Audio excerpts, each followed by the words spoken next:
ಈ ರೀತಿ ಕೋಲಾಹಲವನ್ನು ಸೃಷ್ಟಿಸಿದಂತ ಭೀಕರಾಕೃತಿ ಯಾವುದಂತ ನೋಡಬೇಕು.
ಅದೆಷ್ಟೋ ಮುಳಿಗಾಲು ಹೆದರುತ್ತಿದೆಯೋ, ಅದೆಷ್ಟೋ ಪುರುಷರ ತಲೆಯನ್ನು ಕತ್ತರಿಸಿದೆಯೋ, ವೀರಾದಿ ವೀರರ ತಲೆಗಳಿದು ರಕ್ತಧಾರವಾಗಿ ತೋರ್ತಾ ಇದೆ.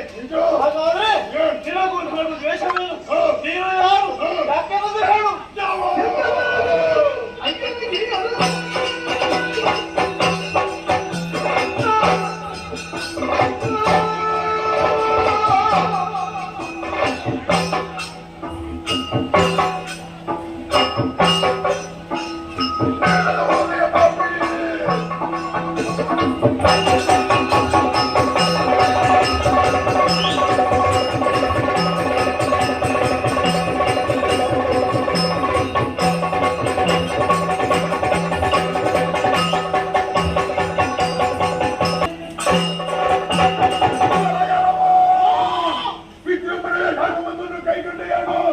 ಎಲ್ಲರಿಗೂ ಹೇಳಿಕೆ ನಿದ್ದೆಯೇನು?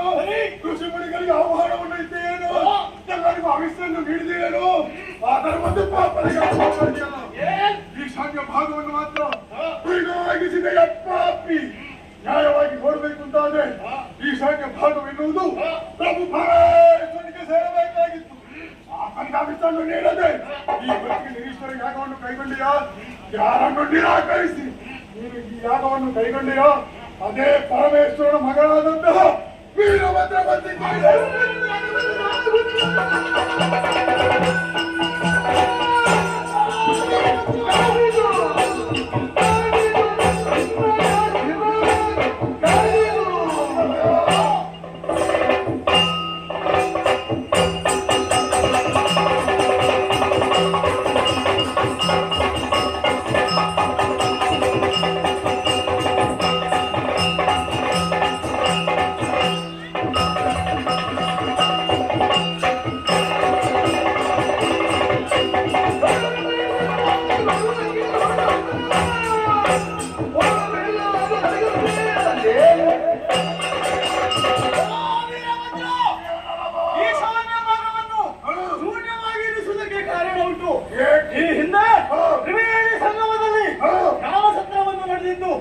ಅಲ್ಲಿ ಅಧ್ಯಕ್ಷ ಪೀಠವಾಗಿ ನಿನ್ನ ಜನಕಾವಂತ ಪರಶಿವ ಕುಳಿತಿದ್ದ.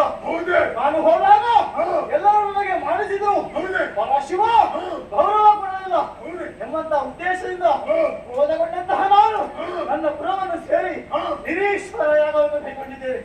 ನೀವು ಬಂದದ್ದು ಒಳ್ಳೆಯಾಯ್ತು. ನನ್ನ ಮಗನಲ್ವಾ ಆ ಯಾಗ ಗುಡ್ಡಕ್ಕಿಂತ ತಲೆಯನ್ನು ಕಳೆದು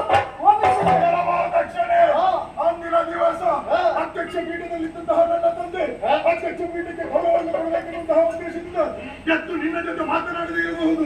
ಇದನ್ನಾಯ್ತಂತಹ ನೀನು ಹುಡುಕಿದೆಯಾ? ಅವಸರಿಸಿದೆಯಾ? ಕೋಪದ ಕೈಗೆ ಪುಷ್ಪನಿದ್ದೆಯಾ? ಪಾಪಿ ಹುಡುಕಿ ನಿರ್ಧಾರವನ್ನು ಕೈಗೊಂಡಿದ್ಯಾ? ಈಗೋ ಅದನ್ನು ಪ್ರಶ್ನಿಸುವುದಕ್ಕಾಗಿ ಬಂದಿದ್ದೇನೆ. ಅಂದಾಕ್ಷರವೇ ಎದುರು ಬಂದಂತಹ ದೇವತೆಗಳ ಶಿರವನ್ನು ಕಡಿಸಿದ್ದೇನೆ. ರಕ್ತದ ಹೋಪಳಿ ಹರಿತಾ ಉಂಟು. ಎಲ್ಲರೂ ಓಡಿ ಹೋಗುತ್ತಾ ಇದ್ದಾರೆ. ಇನ್ನೇನೋ ಯಾಗ ಪೂರ್ವಾಹುತಿ ದೇವತೆಗಳಾಗಲ್ಲ, ದಕ್ಷ ಪ್ರಜಾಪತಿ ನಾನು. ನಾನು ಯಾರಂತ ಗೊತ್ತುಂಟ? ಹೌದೇ, ನಿನ್ನ ಇಲ್ಲದ ಏನೇ ಆಗಲಿ ಅದು ಈ ವೀರಭದ್ರನ ಲಕ್ಷ್ಯವೇ ಅಲ್ಲ.